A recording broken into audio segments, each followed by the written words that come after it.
que habita al abrigo del Altísimo morará bajo la sombra del Omnipotente. Diré yo a Jehová, esperanza mía y castillo mío, mi Dios en quien confiaré.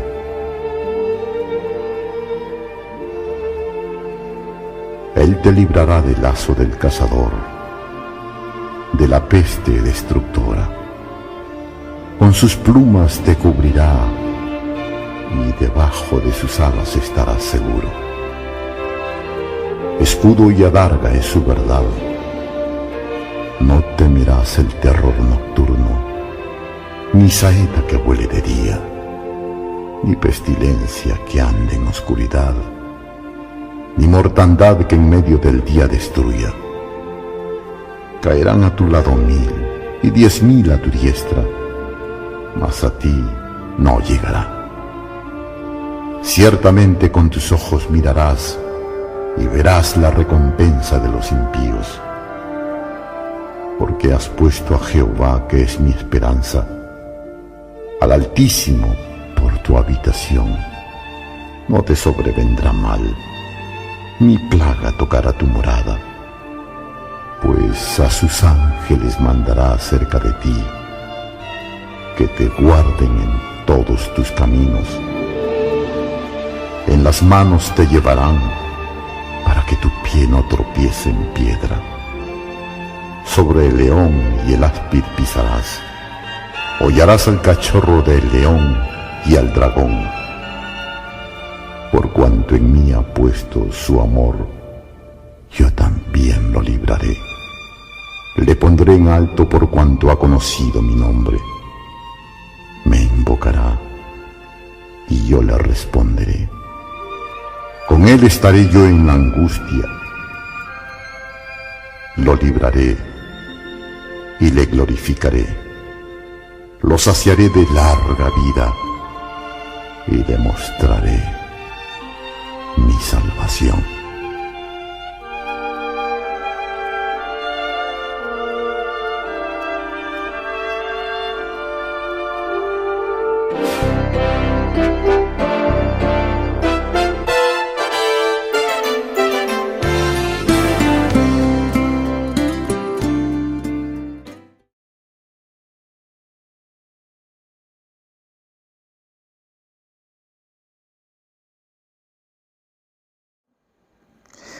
Muy buenas noches, que el Señor les bendiga. Damos gracias al Señor, los que están presentes ahí en su casita y los que estamos acá de forma presencial para el estudio de esta noche. Estamos en el hogar de la familia Blanco Villalobos, que hoy abrieron las puertas de su casa y se convierte en el templo de nuestra querida Iglesia La Gracia. Seguimos con el tema de Jesús el Predicador. Estamos en la parte de las bienaventuranzas. Recuerden que Jesús el Predicador es un estudio de discipulado que el Señor Jesucristo utilizó para preparar a los 12 apóstoles y a todos los demás creyentes. Tenemos el resumen de sus enseñanzas en Mateo capítulo 5, 6 y el 7 inclusive, y luego esto se explica a lo largo de todo el Nuevo Testamento. La semana anterior empezamos con la del verso 6, Mateo 5, 6, que es bienaventurados los que tienen hambre y sed de justicia, porque ellos serán saciados. Y estuvimos viendo lo que era la justificación de estar en Cristo Jesús. Esta noche vamos a ver lo que es la justicia experimental o práctica. Entonces, bienaventurados, recuerden, los que tienen hambre y sed de justicia, porque ellos serán saciados. Entonces vamos a hablar de la justicia experimental o práctica. Pero vamos ahí a abrir nuestras Biblias en Mateo capítulo 5. Vamos a leer las bienaventuranzas. El asunto es irnos familiarizando cada vez más con ellas. Del verso 1 al verso 11, verso 12, dice la palabra del Señor.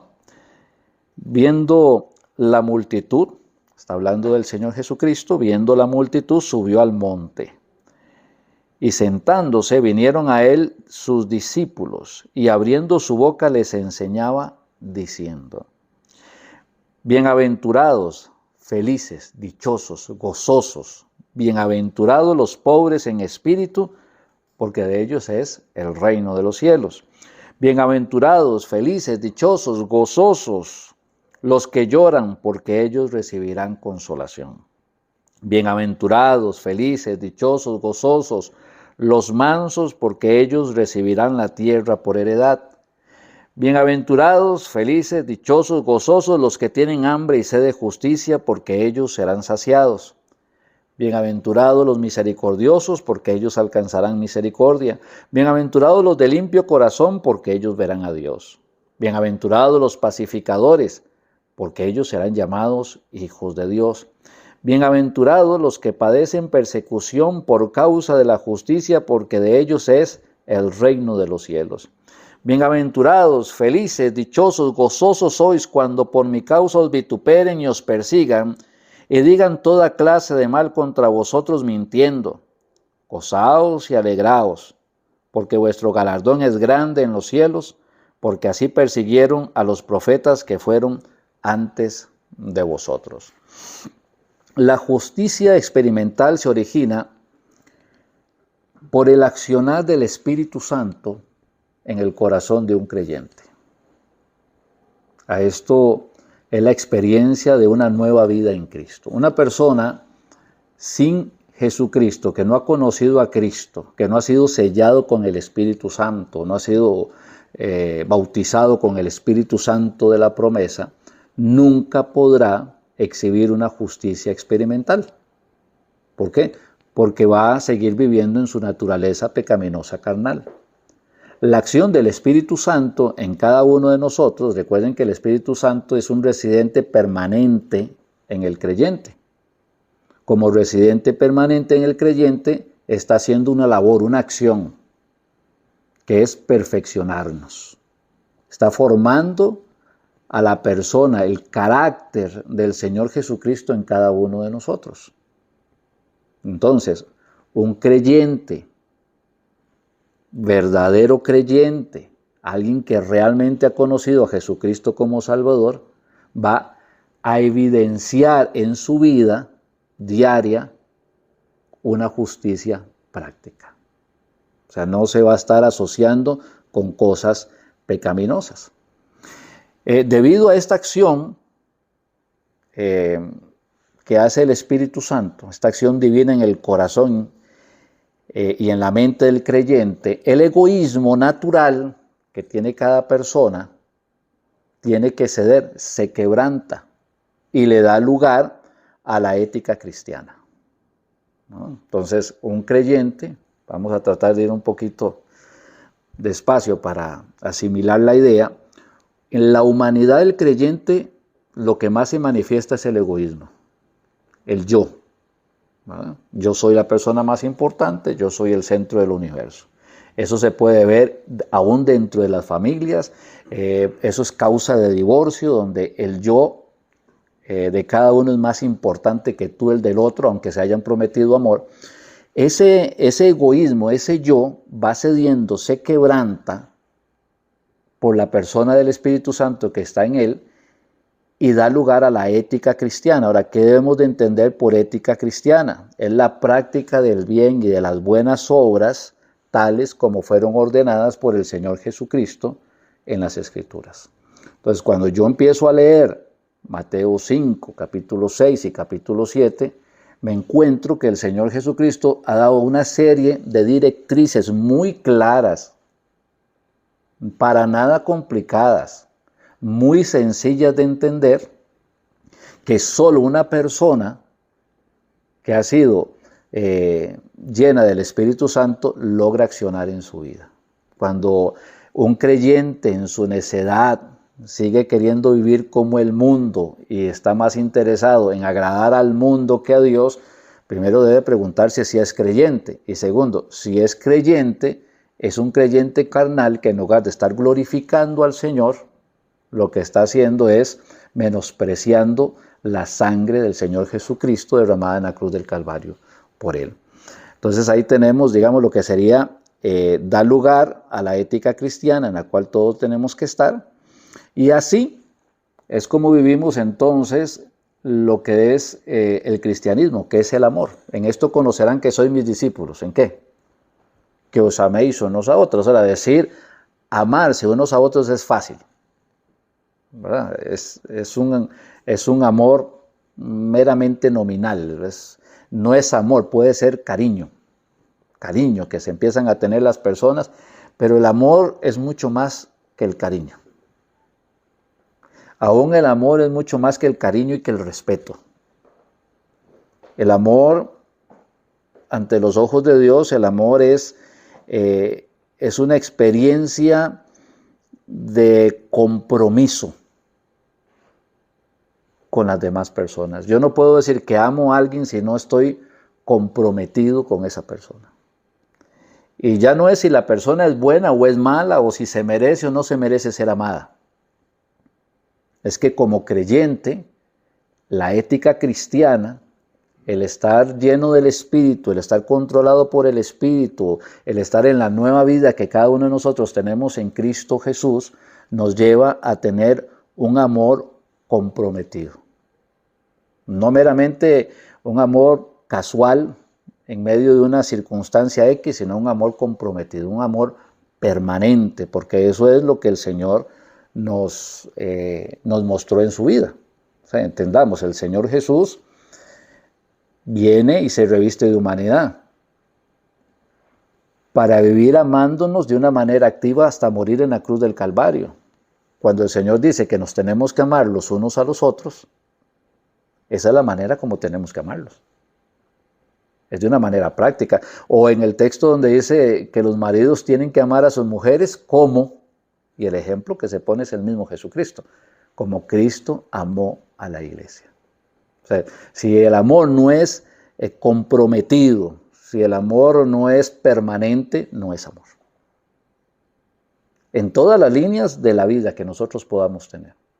Ahora, nosotros estamos llamados a amar no solamente a los que nos aman, también a los que no nos aman y aún a los que nos desprecian, aún a quienes se han puesto en la acera de enfrente y son nuestros enemigos, aún aquellas personas que están deseando nuestro mal, que se gozan cuando algo mal nos sale a nosotros, aún a esas personas el Señor nos está diciendo que tenemos que amarles, porque esto es lo justo.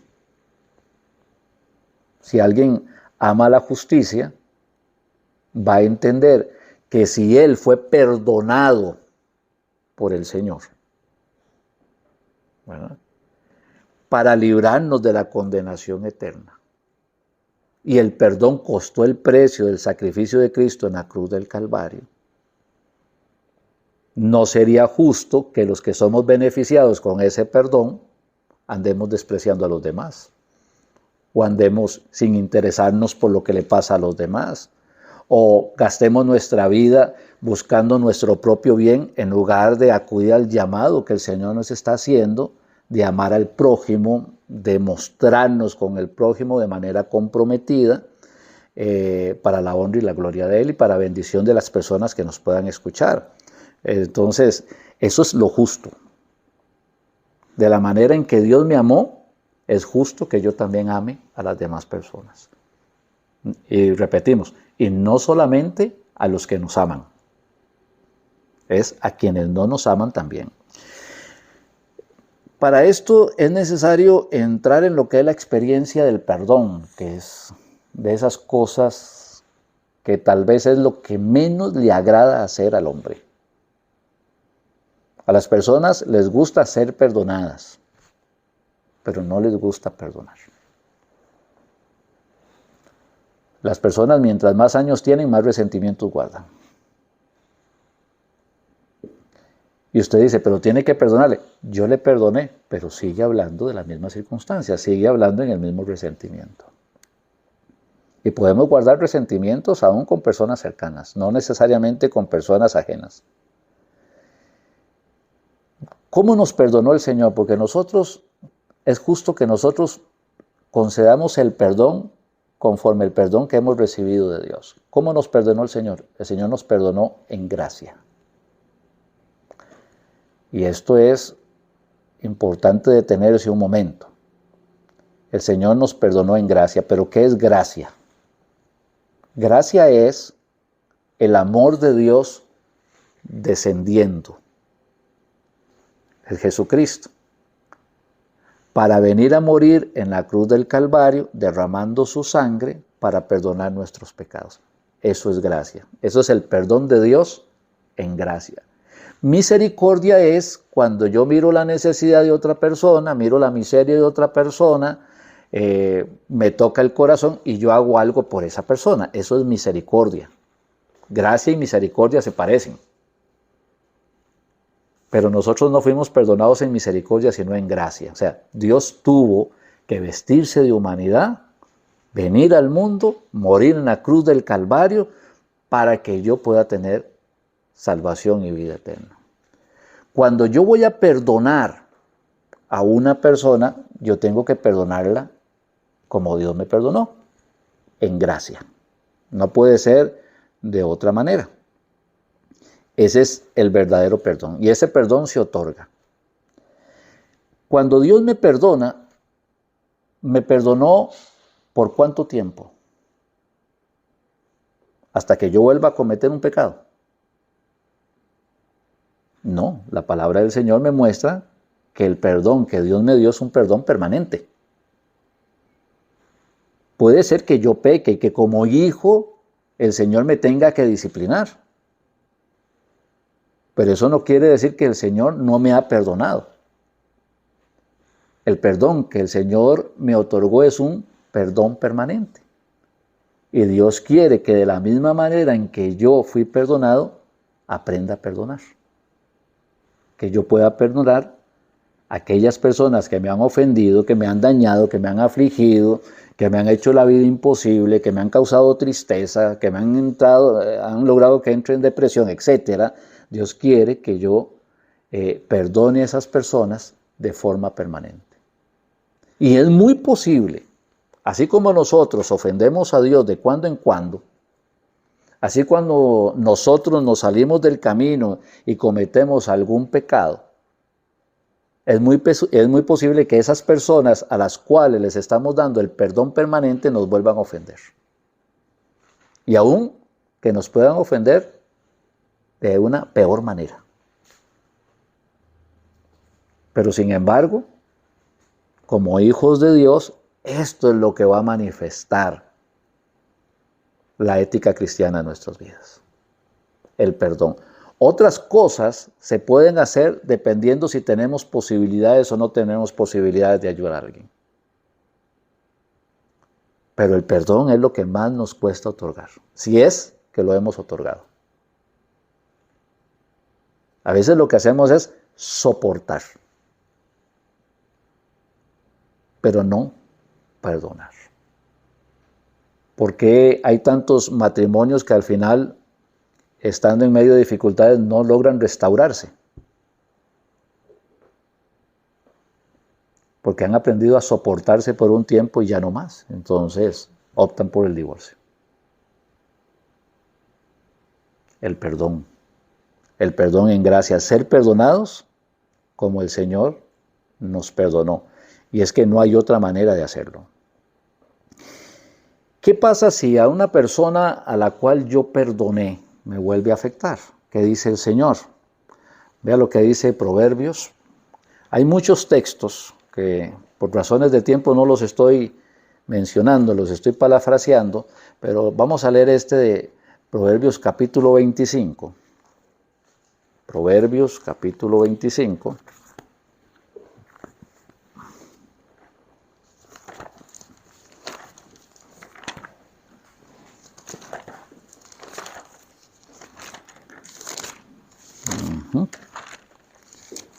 Proverbios 25 y el verso 21.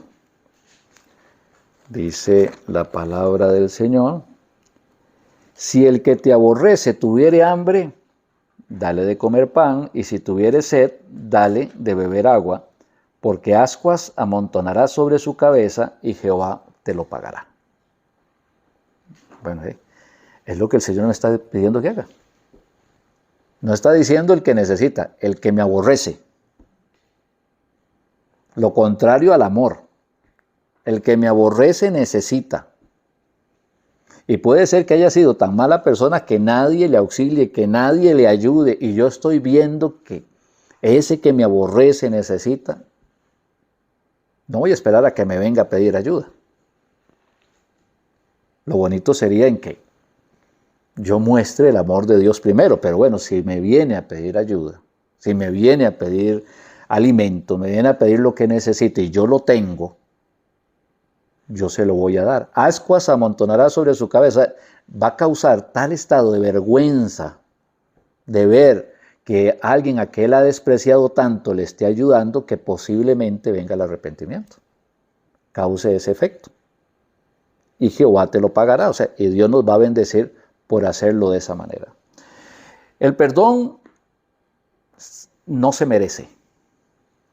Se da. Porque nosotros no merecemos el perdón de Dios. Si hay alguien que dice que merece el perdón de Dios, está equivocado. El perdón no se merece. Si Dios nos da lo que merecemos, estaríamos en la condenación eterna. Dios otorga el perdón. El perdón no se merece. El perdón se da, el perdón se otorga. Nosotros no vamos a perdonar a las otras personas porque lo merezcan. Lo vamos a hacer porque el Señor las ama y quiere amarlas a través nuestro. Y le vamos a otorgar el perdón de Dios a través nuestro. Pero nosotros no podemos hacerlo. Sí, si es creyente sí puede hacerlo. Se puede negar a hacerlo, es otra cosa, pero si es creyente sí puede hacerlo. Porque no va a otorgar el perdón en ese amor humano, sino en el amor que Dios derramó en su corazón. O sea, cada persona, cada creyente tiene el amor de Dios en su corazón. Y el amor de Dios fue derramado en nuestros corazones por el Espíritu que nos fue dado. Bueno, entonces ese amor capacitador es lo que nos permite otorgar el perdón. Pero no esperemos que alguien haga méritos para perdonarle. Hasta que me venga y me pida perdón. No. El perdón se otorga por el amor de Dios que tenemos en nosotros. Esa es la fórmula que el Señor quiere. ¿Qué sucedió con el Señor? El Señor vino para dar su amor a todos, su perdón a todos, absolutamente a todos. Él no quiere que ninguno se pierda, sino que todos procedan al arrepentimiento. Vea lo que dice, busquemos otro texto, Primera de Juan capítulo 2.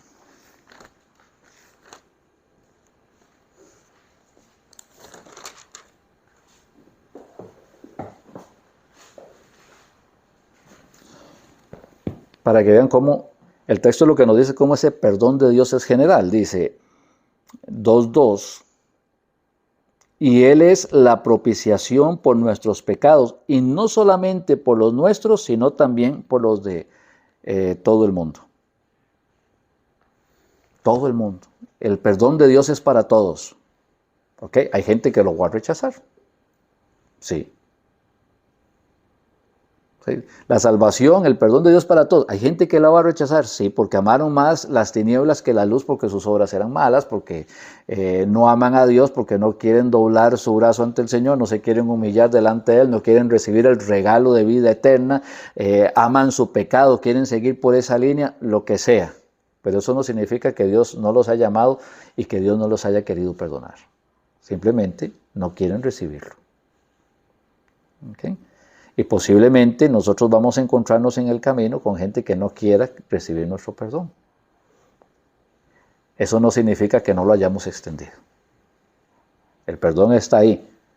Lo disfrutan aquellos que quieren recibirlo. Ahora, cuando hacemos esto, nos vamos a dar cuenta que al perdonar vamos a quitar un montón de raíces de amargura que nos estaban afligiendo el alma y que no nos permitían tener gozo para vivir. ¿Por qué? Porque siempre estamos pensando negativamente sobre algo. La Biblia dice que todo lo bueno, lo puro, lo justo, lo amable, si hay virtud alguna, si hay algo digno de alabanza, en eso pensad. Pero cuando nosotros no hemos perdonado a alguien, los pensamientos que llegan a nuestra vida no son los buenos, son los negativos. Estamos siempre pensando en lo que nos hicieron. Cuando nosotros perdonamos, nos liberamos. Somos bendecidos por hacerlo.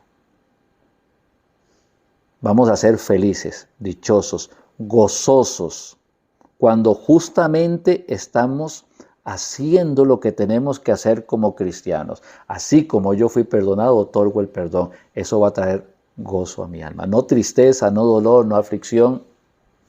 Va a traer gozo a mi alma. Me he logrado liberar.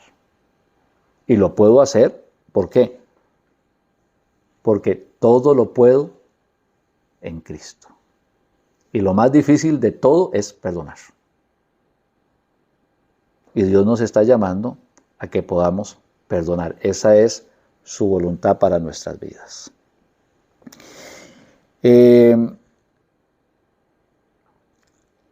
La manifestación entonces, para poder tener esta vida cristiana, no se trata de cuántos tratados reparto, cuántas predicaciones damos, a cuántas almas les hemos predicado el Evangelio, si hemos o no hemos dado para la obra de Dios. La manifestación de un cristiano se ve en querer hacer las cosas como Dios se las manda. Y nos vamos ahí a Mateo capítulo 6. Mateo capítulo 6.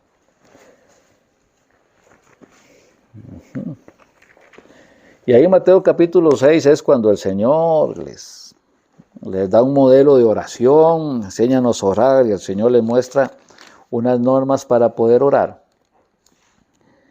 El verso 14, 6:14, luego de que les ha dado estas normas para orar, vuelve a recalcar, porque si perdonáis a los hombres sus ofensas, porque si perdonáis a los hombres sus ofensas, os perdonará también a vosotros vuestro Padre Celestial. Mas si no perdonáis a los hombres sus ofensas, tampoco vuestro Padre os perdonará vuestras ofensas. Es simple. Es que no sería justo.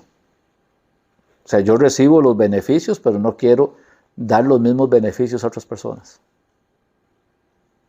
Cuando Cristo murió en la cruz de Calvario por mis pecados, ciertamente hay pecados que cometimos donde yo ofendí a alguien, donde dañé a alguien,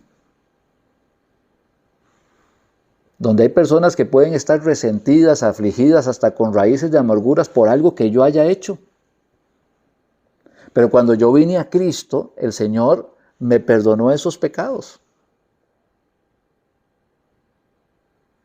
Lo mismo hace con aquella persona que me ofendió. El Señor ya murió, pagó en la cruz del Calvario las ofensas que aquella persona me hizo. Y yo le otorgo mi perdón entonces por los méritos de Cristo en la cruz del Calvario. Eso es lo justo. Por eso, bienaventurados los que tienen hambre y sed de justicia. Hacer lo justo, vivir justamente. Es saber perdonar como fuimos perdonados. Este es tal vez el detalle que más tenemos que resaltar entre otros tantos de la ética cristiana, pero este es el que más dificultades tienen los creyentes en su vida. Y realmente no es un gran problema porque estamos capacitados para perdonar. ¿Y con todos habla el Señor? Con todos habla. Y cuando estaba estudiando esto, el Señor me habló. Y me doy cuenta que tengo que actuar. Y le decía, Señor, ayúdame y guíame para hacerlo, como corresponde. Porque esto es lo justo. Y sé que al obedecerlo, voy a ser feliz, voy a ser gozoso, voy a ser dichoso, porque es lo que corresponde. Y algo más de hambre y sed de justicia es, esto es como un postdata, una parte, hay algo que no se nos quede. tenemos o vivimos delante de mucha injusticia social. Los hombres hacen cosas que no están bien, los gobernantes hacen cosas que no están bien y vivimos delante de mucha injusticia social. No podemos hacer nada para cambiar las circunstancias. Tenemos que orar por lo que está pasando, orar por nuestros gobernantes, pero aunque no levantemos armas a ir a una guerra civil para tratar de ordenar las cosas, el creyente está llamado a hablarlas, a tomar una posición, la posición buena, justa, pura. Hay personas que quieren obligar a la sociedad y a los creyentes a hacer cosas que van en contra de lo que la palabra de Dios dice. Y los creyentes o los cristianos, para no tener problemas, simplemente se quedan callados y terminan aceptando el yugo que les están poniendo. Eso no está bien. La justicia demanda que también nosotros expresemos lo que Dios dice en su palabra y que digamos es necesario obedecer a Dios antes que a los hombres. Y esta es la meditación que teníamos para esta ocasión. Bienaventurados los que tienen hambre y sed de justicia, porque ellos serán saciados. Vamos a orar. Amante y buen Padre, en el nombre de tu Hijo Jesús, bendice estos corazones que a veces no queremos obedecer, que a veces ponemos muchos peros para obedecer lo que tú nos estás llamando a hacer. La diferencia, Padre, del cristianismo es la obediencia que tienen los creyentes a lo que tú nos estás mandando a hacer. Y en este caso, en la meditación que hemos tenido, está claro que tú quieres que nosotros perdonemos como fuimos perdonados en gracia, que otorguemos ese perdón de forma permanente y que esto permita que nuestros corazones puedan ser liberados de amarguras y cosas que no estaban bien. Ayúdanos, Padre, a enfrentar esto en nuestras vidas, no solamente a escucharlo y luego desecharlo, sino que cause, Padre, pues angustia en nuestro corazón de tal manera que nos guíes por tu Espíritu Santo a actuar conforme, Padre, a lo que es tu voluntad. Bendice, Padre, a los que han escuchado el mensaje, que la palabra caiga en buena tierra y que pueda producir fruto en abundancia. Te lo pedimos en el nombre de tu Hijo Jesucristo. Amén y amén. Y una vez más, agradecemos entonces la hospitalidad de la familia Blanco Villalobos que nos permitieron tener este tiempo, y a todos ustedes, mis hermanos, los que están en casa, que el Señor me los bendiga grande, rica y maravillosamente, y si el Señor lo permite, entonces sería la próxima semana para seguir con el estudio de Jesús el Predicador. Buenas noches.